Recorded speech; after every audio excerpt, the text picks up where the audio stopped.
Seraphina turned slowly from her father's portrait. The mysterious woman stood in the doorway, and something about the stillness of her, the absolute unnatural stillness, made the candle flame between them seem like the only living thing in the room. "You planned this," Seraphina said. It wasn't a question, but the truth, arriving late but arriving whole nonetheless. "I planned everything, darling." The woman tilted her head, the way she always did when correcting a child. "That has always been my greatest gift." "The portrait." Seraphina's voice dropped. "You moved it here deliberately. You knew I would come. I knew you would run." A soft smile. "You always run toward the dead. It is your most predictable quality." Seraphina took one step forward. "What did you do to my father's estate? What did you bury?" The woman's smile didn't waver, but something behind her eyes shifted, like a door closing quietly in a house that had many locked rooms. "Nothing," she said softly, "that Cassian Wrenmore will ever find out about." The understanding arrived in Seraphina's chest like ice water, and her eyes widened in realization. "He will find out," she whispered. "He will find everything, you know he will." "Maybe." The woman stepped fully into the room, and her voice dropped to something almost tender. "But that is the least of your problems." She tilted her head once more, that familiar gesture, that gesture Seraphina had seen 10,000 times at breakfast tables and drawing rooms and garden parties. Then, in the blink of an eye, her hands came forward. And the window gave way. Seraphina was already dead by the time the clock struck 11. The engagement roses were still fresh. The champagne still cold. Somewhere below, a string quartet played a waltz that nobody was dancing to anymore, because the future Duchess of Ashenmer had just been thrown from a tower window by the woman who had tucked her into bed as a child. But here is what nobody in that ballroom knew. Seraphina Calloway did not die that night. And the woman who pushed her, the elegant, honey-blonde, perpetually smiling Lady Vivian Calloway, had made the single most catastrophic miscalculation of her very calculated life. Because she had forgotten one very important thing. The tower sees all. And it remembers everything. This is a tale of a woman who fell from a tower, a duke drowning in grief, and a secret so dangerous that staying dead was safer than staying alive. If you are new here, hit that subscribe button right now, turn on your notifications, and share this with someone who needs a story that will absolutely wreck them. You're going to want witnesses for what happens next. So settle in, dear readers, light your candles, pour your tea, and make yourself comfortable, because once this story begins, you will not want it to end. 3 hours before the fall, Seraphina Calloway sat before a gilded mirror and tried to remember how to breathe. Her lady's maid, a quiet girl named Dottie with ink-stained fingers and a careful mouth, was lacing the back of a gown the color of winter moonlight, ivory silk with silver threading that caught the candlelight like frost. Seraphina watched her own reflection and thought, not for the first time, that she looked like someone performing the role of a happy woman rather than simply being one. "Is it too tight, my lady?" Dottie asked. "No." A pause. "Okay, maybe a little." Dottie loosened the lace by a fraction, and Seraphina exhaled properly for the first time all evening. She pressed her fingers against the cool surface of the dressing table, the pearl brooch her father had given her on her 16th birthday, the small pot of rose water, the letter from Cassian that she had folded and unfolded so many times the creases had gone soft. She did not need to read it again. She had committed it to memory weeks ago. "There is nothing in this world, Seraphina, that I would not dismantle entirely to stand beside you." He wrote the way he spoke, without performance, without decoration. She loved him most for that. The door opened without a knock. Lady Vivian Calloway entered the room the way she entered every room, as though she had been invited and the space itself ought to feel grateful. She was dressed in deep emerald, her honey-blonde hair arranged in a crown of small braids threaded with seed pearls, and her smile arrived 3 full steps ahead of the rest of her. "My darling," she said it like a word she owned. "You look absolutely ethereal." Seraphina met her stepmother's eyes in the mirror. "Thank you, Vivienne." Vivienne crossed to her, unhurried, and adjusted the pearl necklace at Seraphina's throat with fingers so cool they barely seemed to belong to a living person. She tilted her head, studying the effect, and Seraphina watched her in the mirror with those quiet grey eyes that had always unsettled Vivienne without Seraphina ever quite understanding why. "Your father," Vivienne said softly, "would have been so very proud." The words landed exactly where they were aimed. directly in the soft unguarded center of Seraphina's chest. "Yes," Seraphina said. "I suppose he would have." Vivian smiled wider, patted her shoulder, and left. Dottie said nothing. But her hands, resuming their work at the lace, trembled very slightly. The Calloway ballroom was a magnificent, terrible thing. 300 candles burned in the chandeliers above, throwing amberlight across 200 guests who had dressed to impress, and arrived to be impressed, and were currently doing both simultaneously. The air smelled of hothouse flowers, expensive powder, and the particular tension of people performing wealth at one another.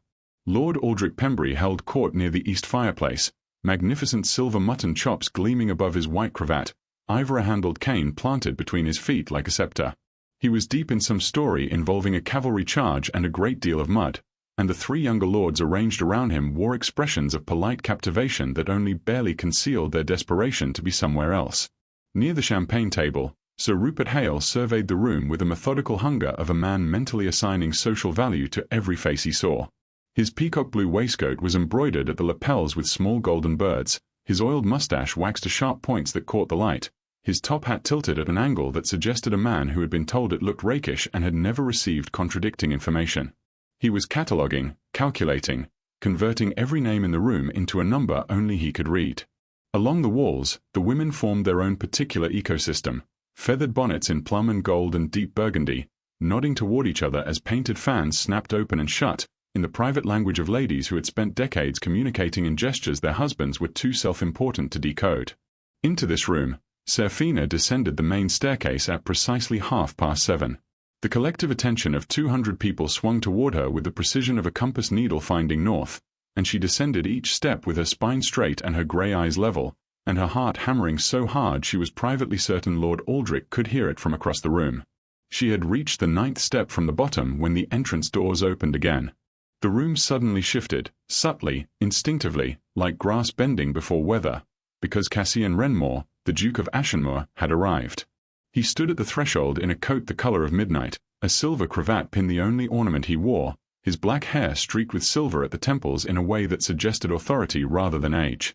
His dark eyes moved across the room with the unhurried stillness of a man who had never once needed to search for his place in a space, and then they found her. On the 9th step. Seraphina stopped breathing entirely. The man did not smile. 10 again. He did not need to. Something shifted in those dark eyes, something that the assembled 200 guests could not have named but absolutely felt, and Seraphina descended the final 9 steps toward him with the slow certainty of a tide that had been turning for years and had finally reached the shore. "You, my dear," he said quietly, when she was close enough to hear, "are going to be the absolute ruin of me." "You said that at Lady Pembrey's garden party," she giggled softly. "And I meant it then too." He replied with a small, warm smile. They danced at 8:15, and it was, by any reasonable accounting, unfair.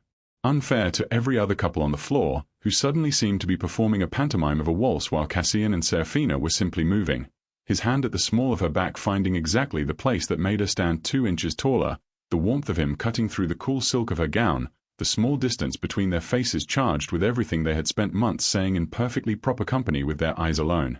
"You're nervous," he said. It was not a question. "I am not," she retorted. "Then explain to me why your left hand is gripping my shoulder like you intend to take it home with you." She loosened her grip by precisely enough to make a point. "Better." "Considerably." He grinned. A pause, and then his voice dropped, low, private, belonging entirely to this 2-foot radius of the world. "Seraphina, are you happy?" The question surprised her. She looked up at him, those grey eyes searching his dark ones with the frankness that had always been her signature, the quality that made drawing-room matrons call her difficult and made Cassian call her extraordinary. "Yes," she said. "Are you?" "I have been happy," he said carefully, "precisely since the moment you told me I was the most arrogant creature at Lady Finch's recital, and then immediately asked my opinion on Beethoven." She laughed, suddenly, genuinely, the kind of laugh she never performed, and it lit her face so completely that 3 separate gentlemen across the ballroom fell briefly, helplessly in love with a woman they would never speak to.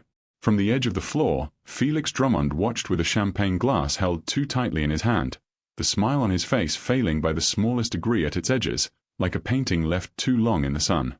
And Lady Vivian Calloway, standing perfectly still near the east pillar, watched them both with her fan closed and her honey-blonde head tilted with that persistent, particular smile that meant nothing good for anyone.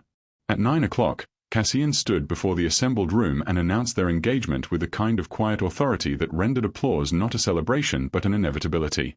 Lord Aldrich's ivory cane struck the floor in approval. Sir Rupert Hale clapped with extravagant enthusiasm, already composing, Seraphina suspected, 3 separate versions of tonight's events to deliver to 3 separate social circles by morning. The feathered bonnets bobbed and dipped, fans snapping open in bursts of approval and speculation, and the string quartet swelled into something triumphant. Vivienne raised her glass, smiling the widest of anyone. Seraphina looked at her across the room and felt nothing she could name. A shadow without a source.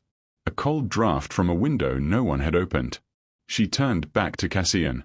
He was watching her with those dark eyes, reading her the way he always did, and she thought, I will tell him. Later tonight, when all of this is over, I will tell him that something in this house frightens me. She would say it plainly, without apology, because that was how they spoke to one another, and he would listen without interruption, and then finally, he would do something about it. She never got the chance.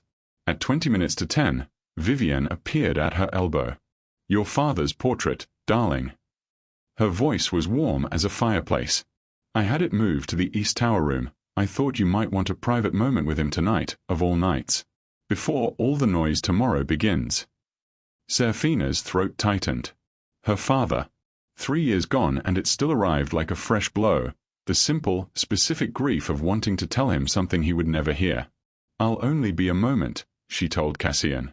He searched her face for half a second. I'll come with you. Stay, she said, touching his arm briefly. Lord Aldrich looks as though he is about to recruit you for another story. Rescue yourself when you can. He caught her hand before she could withdraw it entirely, turned it over, pressed his lips to the inside of her wrist, right against the small scar there, the one from a childhood fall, the one only he had ever thought to ask about, and released her. Little did he know, that was the last time he would touch her. The East Tower room was dark except for the portrait light, a single candle on the mantelpiece, throwing warm gold across her father's painted face. He looked the way she remembered him best, not formal, not posturing, simply present.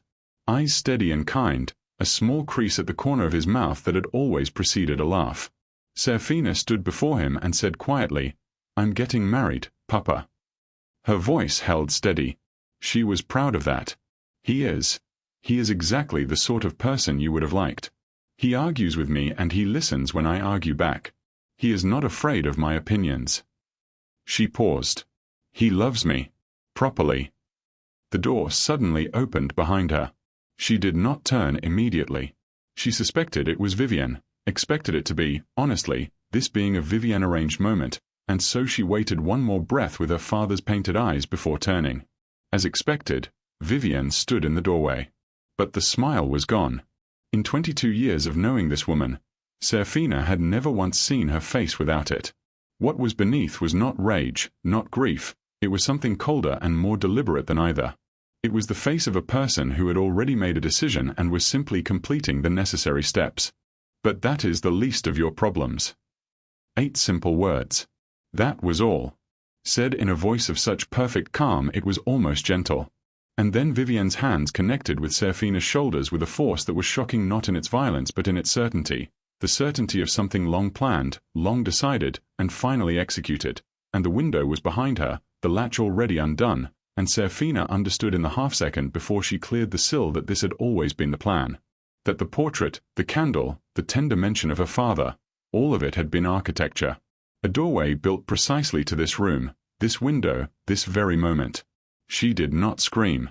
The air took her voice before she could use it.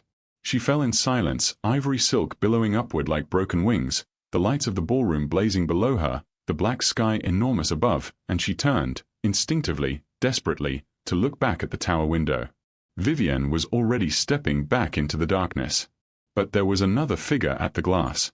Standing. Watching. A face she had known since childhood, familiar as her own reflection. Then the river rose up to meet her, and the world went dark. Below, the string quartet played on. Cassian Wrenmore stood at the edge of the ballroom floor, holding 2 glasses of champagne, waiting for a woman who was no longer alive. If this story already has your heart in pieces, you know what to do. Hit that like button, subscribe so you never miss a single episode, and drop a comment below telling me what you think Felix was doing at that tower window. I read every single one. Now let's keep going. The study smelled of cold wax and old decisions. Cassian Wrenmore stood at the window with his hands clasped behind his back and watched the rain dismantle the garden below. Methodically, without drama, the way grief worked when it had been going on long enough to stop announcing itself and simply become weather. The roses had been cut back weeks ago. He had not ordered it. Someone on the household staff had done it quietly, protectively, the way people tended to move around him lately, with the careful deliberateness of servants navigating a room where a piece of expensive furniture had recently shattered and the shards had not all been found. 11 months. 3 weeks. 4 days. He knew the number without trying. It lived in him the way certain melodies lived in people. Involuntary, intrusive, arriving without invitation in the middle of other thoughts. A knock. His butler, Mr. Graves, entered with the morning correspondence arranged on a silver tray. 3 estate matters, a parliamentary notice, 1 letter of condolence that had arrived unforgivably late from a cousin in Edinburgh, and something else. Something at the bottom of the tray, without seal or postmark, bearing only a single word in handwriting that turned Cassian's blood to cold water. His name, Cassian. Not Your Grace. Not the Duke of Ashenmer. Not the formal address that everyone, had used since the night of the engagement ball, as though grief had promoted him to a rank that required even more distance than before. Cassian. 1 person in the world had ever written to him that way. Mr. Graves withdrew. The door clicked shut. Cassian did not move for a full 30 seconds, the letter sitting on the tray, the rain continuing its work on the garden, the fire in the hearth ticking quietly as though nothing had changed, nothing at all. Then he picked it up. He turned it over twice. The paper was ordinary, the kind available at any stationer's shop, unwatermarked, and deliberately untraceable. The handwriting was hers. He was not mistaken about this. He was not a man who permitted himself the cruelty of false hope, he was not being foolish, and he surely was not, as Lord Aldrich had gently suggested 6 months ago, experiencing the particular psychological deterioration that could make a grieving man see what he needed to see. He knew her handwriting the way he knew the precise weight of her hand in his. There was no margin for error. His thumb broke the simple wax closure. 4 lines. And no signature. The tower remembers what no one else will say aloud. I am closer than you think. Trust no one who wept at my funeral. Burn this after reading. He read it once. Then again. Then a 3rd time in the way he read legal documents, pulling each word apart from its neighbors, examining the load it carried, testing it for structural weakness. There was none. The phrasing was hers. The tower remembers. She had a habit, always had, of attributing memory to buildings. She had once told him that houses held grief in their walls the way wood held water. And he had never read that sentiment anywhere else. It was exclusively, specifically hers. He did not burn it. Lord Aldrich Pembury arrived within the hour, which meant the footman Cassian had dispatched had run. He entered without ceremony, magnificent silver mutton chops damp from the rain, ivory cane striking the floor in that familiar syncopated rhythm. He looked at Cassian's face and stopped walking. Show me, he said. Cassian held out the letter. Aldrich read it standing, without sitting, or removing his wet coat. When he finished he looked up with eyes that had seen enough of the world to recognize the difference between a man constructing hope from nothing and a man recognizing something real. The handwriting, Aldrich asked, is hers. And you are absolutely certain? Aldrich. Cassian said slowly. Just his name. Flat and final. Aldrich read it again. Then folded it precisely and returned it. Right. He pulled the nearest chair toward the fire, sat, and planted both hands on his cane. Then someone kept her alive. The question is who, and the more pressing question is why they've waited 11 months to tell you. The more pressing question, Cassian said, is why she says to trust no one who wept at her funeral. The fire ticked. Because, Aldrich said slowly, she is telling you that someone in your circle knew. The word knew dropped into the room like a stone into still water, and they both watched the ring spread outward in silence. By mid-afternoon, 3 men sat in Cassian's study with the curtains drawn. Lord Aldrich occupied the armchair with the authority of a man who had held position in harder rooms than this.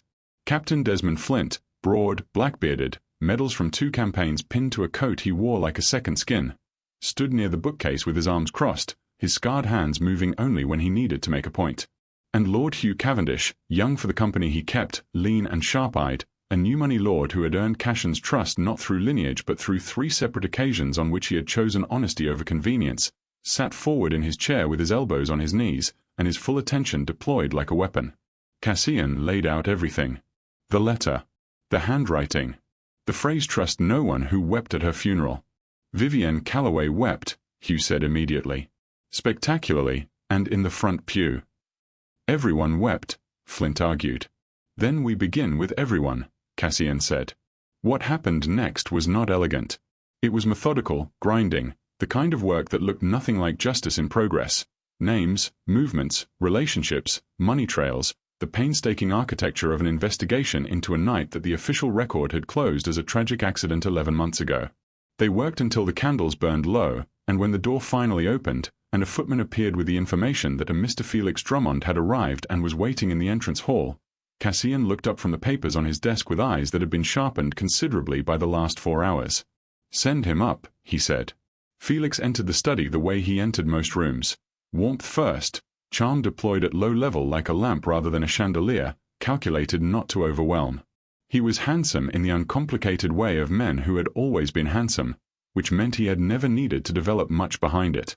Brown-haired, an easy smile, the kind of face that made people lean toward him without understanding why. Cassian. He clasped his hand, looked at the assembled men with the appropriate expression of slight surprise. "I didn't realize you had company. I can always just come back." "Stay," Cassian said. "We were just finishing." Felix stayed. He settled into a chair with the relaxed ease of a long-standing friend, accepting the glass Hugh poured him, and asked about the estate and the parliamentary business, and whether Cassian had attended the Hale dinner last week. He had not, obviously, he never attended anything, and through all of it, Cassian answered and watched, saying nothing about the letter. Then Felix's gaze traveled to the desk. It was a fraction of a second. Less. The eyes moving and finding and, just briefly, just barely, recognizing something before the easy expression reassembled itself completely. Not the letter itself, which Cassian had pocketed, but the particular arrangement of papers. The names visible at the edge of one document. The fact of the investigation made material. "You look better," Felix said. "More like yourself." "Do I?" Cassian said. "Whatever you've been working on must be doing you good." "Unfinished business," Cassian replied simply. "It helps to have something to work toward." Felix smiled. Seraphina would have, he stopped, performed a brief, well-constructed grief. "Sorry. I still do that." Cassian let out a small sigh. "So do I," he admitted. The difference being that when Cassian said her name inside his own skull, he was no longer saying it backward into a void.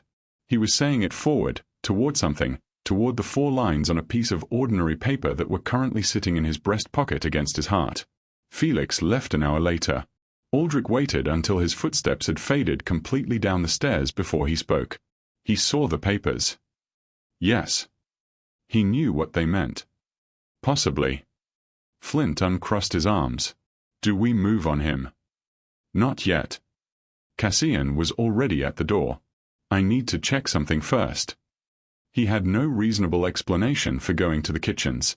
This was not, under ordinary circumstances, a part of the house he visited, not out of arrogance but simply out of the architecture of a life in which certain rooms existed for certain people and the arrangement had never before needed examination. He invented an errand on the way down, something about the wine inventory, which was plausible enough, and descended 2 flights of back stairs into the warm, low-ceilinged world below, where copper pots hung in rows and the air smelled of wood smoke and beeswax and something baking. The kitchen staff looked up collectively with the particular alarm of people who had never received a ducal visit and were not certain of the protocol. He scanned the room with his characteristic unhurried stillness, the cook at the range, 2 kitchen maids at the prep table, a footman polishing boots near the door, and at the far end of the long table, half turned away, a woman in the plain grey dress of a household maid with her auburn hair tucked beneath a white cap, head bent over a tray of silver candlesticks she was methodically polishing. The breath left his body without permission. It was not the hair. It was not the line of her shoulders, though he had mapped those too. It was the movement, The particular counterclockwise motion she used on the silver, small and habitual, a movement he had watched her make with a sugar spoon at breakfast, a movement she had been making since childhood, probably, without ever being aware of it. He said nothing. He was not capable of speech in that specific moment. She felt him looking, the way she had always felt him looking, across ballrooms, across dinner tables, across the 11-month void of her supposed absence, and she went very still. Then she put down the cloth, and he turned. Her face. The face he had been telling himself he was beginning to forget, which had been a lie he was constructing purely for survival. Grey eyes finding his with an expression he had no word for, relief, and warning, and grief, and something that was not quite hope but was hope's immediate predecessor, the feeling that arrives in the half-second before you permit yourself to want something. Somewhere behind him, a pot lid clattered and someone muttered an apology that neither of them heard. The kitchen existed at an enormous distance. There was only the 12 feet of flagstone between them and the precise devastating reality of her being alive and real, and present, looking at him like. She moved first. Not toward him. She crossed to the kitchen doorway, glanced into the passage beyond, then turned back to him with her voice pitched for him alone. Not here. Quiet. Controlled. She had been planning this moment, he understood. Not yet. They are still watching. Who? His voice came out lower than intended. Her grey eyes moved, not to the door, not toward the passage, not down toward the street. She looked up. Toward the ceiling. Toward the floor above. Toward his study, where, 40 minutes ago, Felix Drummond had been sitting. The cold moved through him with extraordinary efficiency. He looked back at her. At the weariness in her face that had not been there before, the particular exhaustion of someone who had spent months being invisible in a house that was already haunted, watching over a man who did not know she was there, protecting him from something he had not yet identified. And she looked back at him with those grey eyes, steady, serious, carrying a weight she had been carrying alone for 11 months, and for just one unguarded second, before the careful composure reassembled itself, he saw what it had cost her. Everything. It had cost her everything. His jaw tightened.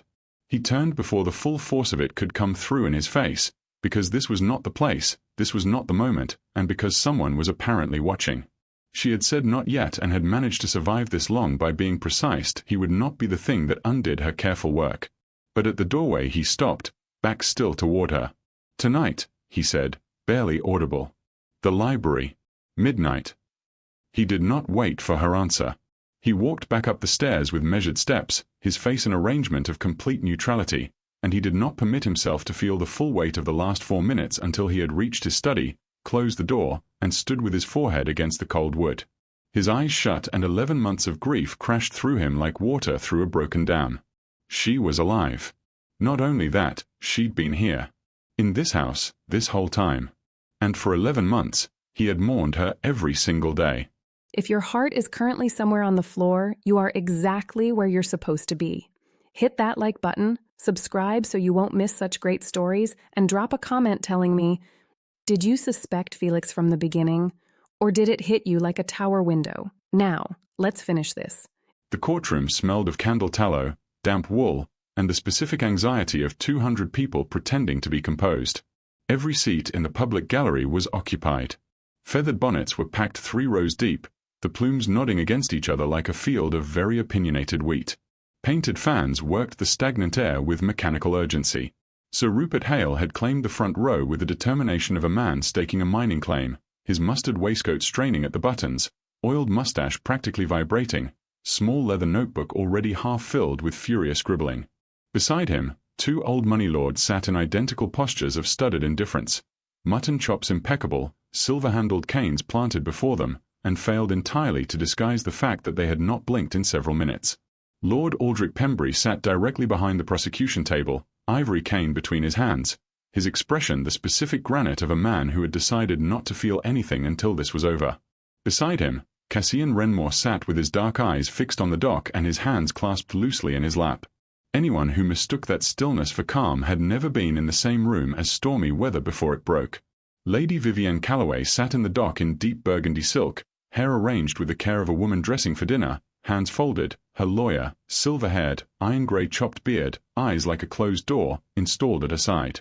She surveyed the assembled room with the mild expression of someone who had wandered into a theatrical production and found it mildly diverting. She did not know what was behind the screen near the witness entrance. That was the only advantage Seraphina had. She intended to use it with both hands. The first 2 hours built the case foundation first, unglamorous and entirely load-bearing. The river merchant who had pulled her from the water. The physician who had treated her through 2 broken ribs and a dislocated shoulder during the long weeks of recovery. Vivienne's barrister attacked both men with the competence of someone paid very well to manufacture doubt from insufficient materials. His chopped beard jutted forward with each objection. He was good at his job, good enough that Sir Rupert's pen slowed with what might have been, in another context, reluctant admiration. But the foundation held. The prosecution barrister rose and said, in the tone of a man placing the final card in a hand assembled over 11 months, "The prosecution calls Miss Seraphina Calloway." The gallery did not gasp. What happened was even larger. The entire room inhaled and then simply did not exhale, 200 people holding the same breath while they processed the name spoken aloud as though it belonged to the living. She walked to the stand and stood, and then she removed the veil. Someone fainted. Genuinely. Sir Rupert Hale's pen stopped moving for possibly the first time in his adult life, his top hat sliding forward unnoticed. The bonnet rose surged forward as one organism. Lord Aldrich closed his eyes for 3 seconds, then opened them and looked at Seraphina with the comprehensive relief of a man who did not realize a weight was breaking him until it was lifted. Cassian did not close his eyes. He looked at her, dark, still, unflinching, and the effort of remaining seated while she stood 20 feet away was the single greatest exercise of control in a life that had contained many. In the dock, Vivienne's perpetual smile slipped by 3 degrees. On her face, that was the equivalent of another woman weeping. Seraphina's testimony was not theatrical. That was what made it devastating. She spoke with the quiet precision of someone who had arranged their words carefully, because the truth deserved to be carried that way. The engagement ball. The dance. The announcement.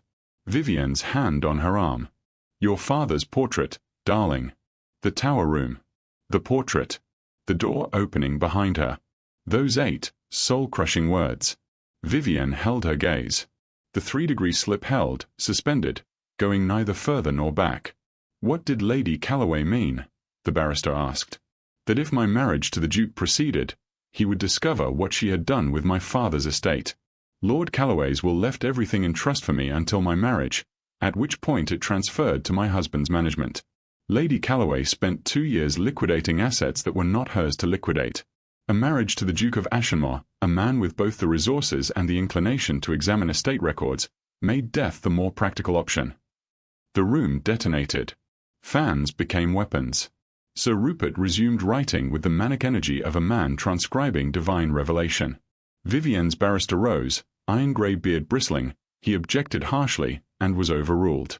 The man objected again, and for the second time in the space of 3 seconds, he was overruled yet again. Finally, he sat down with the controlled fury of a very expensive man unaccustomed to losing ground. Vivienne, through all of it, looked at Seraphina. Seraphina looked back and did not flinch.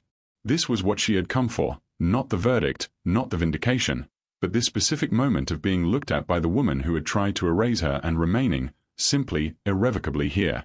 The cross-examination was vigorous and entirely insufficient. Vivienne's barrister was skilled enough to know he could not discredit Seraphina directly. Her composure under questioning was its own testimony, the kind juries carried out of courtrooms in their bones. He worked the edges instead. The months of concealment. The decision to hide rather than come forward immediately. Was it not possible, he suggested with silky reasonableness, that a young woman who had suffered a terrible fall might have constructed, in her trauma, a narrative that did not reflect the actual events? Seraphina looked at him with those grey eyes and said, "If I had fallen accidentally, I would have had no reason to hide." He moved on. The third defense witness was announced. Mr. Felix Drummond. Seraphina had known it was coming. She had stood in front of a mirror for 3 days preparing for this exact moment. Felix walked in with his shoulders back and that warm, easy charm deployed at full capacity.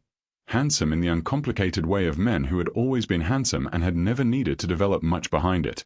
She watched him cross to the stand from her seat beside Lord Aldrich and thought, with a clarity that surprised her, I am not angry at him. She was something worse than angry. She was done. 12 years of friendship. Birthday tables and coming-out seasons, and the particular intimacy of two people who had known each other before they had known themselves. And all of it waited, on his side, with something she had never known was there, a love she hadn't asked for and hadn't returned, and the night it had mattered most, he had stood at a tower window and chosen to be silent. Felix gave his character testimony calmly, convincingly. Lady Calloway had been, in his experience, a devoted stepmother, warm, always concerned for Seraphina's well-being. Several bonnets in the gallery nodded. Sir Rupert wrote something and underlined it twice. Then the prosecution barrister rose. He was not in a hurry. Each question arrived at comfortable intervals, conversational, almost pleasant, while the net drew in by increments so small Felix did not feel them until the geometry of his position had changed entirely. Where had Mr. Drummond been at 10 o'clock on the night of the engagement ball? Near the east corridor. Had he passed the east tower staircase? Yes, briefly. Had he observed anyone ascending? Lady Vivienne, yes, but he had thought nothing of it, it was her own home. Had he observed the outcome of Lady Calloway's ascent? The first real pause. Mr. Drummond. The barrister's voice remained pleasant, which somehow made it worse.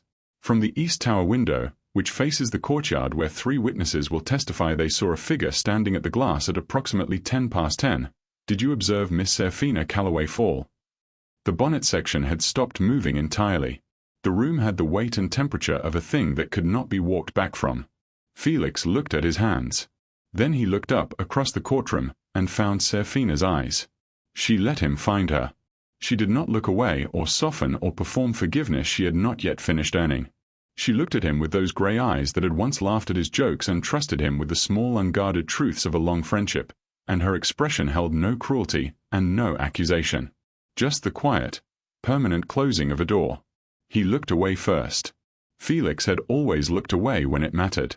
Yes, he said, to his hands, to the floor, to the coordinates of his own failure. I saw her fall. The room came apart entirely. The verdict took barely 40 minutes. Guilty. Vivienne received it with her hands still folded and her chin still elevated. As the court officers moved to either side of her, she turned and looked at Seraphina one final time with those cold, beautiful eyes. Seraphina looked back and gave her nothing. Vivienne was led out. The gallery erupted. Sir Rupert Hale was already on his feet composing his retelling in 3 different registers. Lord Aldrich exhaled for what seemed to be the first time since the previous October. Felix was quietly escorted from the courtroom to answer separate questions about the nature of his silence. He did not look for Seraphina on his way out. She did not look for him either. The stone steps outside were cold and absolutely, blissfully empty. Seraphina stood on them alone for one breath. One single breath of London air, sharp with coal smoke and the particular clarity of a season turning, and let everything land. Let the year settle. Let herself be, for this one unobserved moment, the woman who had fallen from a tower and crossed every inch of the distance back entirely on her own feet. Then a presence settled beside her. No touch. He simply stood, shadow falling alongside hers on the pale stone, black and silver hair catching the thin autumn light, and for a moment they were just 2 people above a city that had spent a year trying to write the end of their story and had failed. It's over, he said. She turned. He was already looking at her, that dark, still gaze that had found her across a ballroom, across a kitchen, across 11 months of impossible distance, and had never once looked at her as though she were anything other than exactly what she was. Is it? She said. He turned fully toward her, and something in that composed, carefully constructed face shifted the way tectonic things shifted. Slow, irresistible, permanent. Not yet a smile. The moment before a smile, when a person decides to stop being careful. Low, certain, belonging entirely to her. For us, she started, the ghost of something that had survived a year of being presumed dead, it is only just beginning. 3 inches of autumn air between them. She closed it, and he leaned down to plant a soft, reassuring kiss on her lips. Meanwhile, somewhere in the city below, a string quartet was playing. And this time, for the first time in a year, nobody had left the floor. The end. If this story absolutely wrecked you, hit that like button, share it with someone who needs a good love story in their life right now, and subscribe because there are more stories exactly like this one waiting for you. Drop a comment telling me the moment that got you the most. I genuinely want to know. See See you in the next one.